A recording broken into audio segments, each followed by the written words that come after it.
أبو عبد العزيز، كيف الحال؟ حياك يا أخوي محمد. طبعا المتابعين وأنا واحد منهم حقيقة ننتظر بلهفة، نبغى نسمع إذا في أخبار جديدة، إذا في شيء حاجة تطمنا. المتابعين يسألوا، وهذا سؤالي أنا أيضا لك، في جديد يا أبو عبد العزيز؟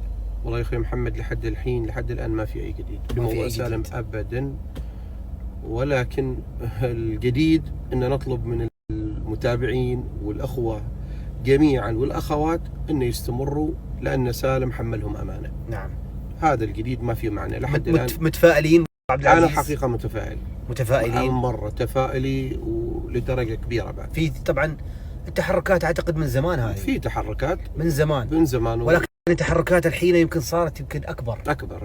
نعم. عسى إن شاء الله هذه التحركات عسى تنتج، يعني تطلع بنتيجة إن شاء الله. نعم. طبعا أبو عبد العزيز يتكلم عن تحركات من 5 سنوات. هذا الأخ من 5 سنوات يراكض لأخوه، من 5 سنوات واجب. ما خلى وزارة خارجية في عمان وفي السعودية الشقيقة، ولا خلى سفارة، ولا خلى باب محكمة، ولا خلى سجن ما طرق بابه. نعم.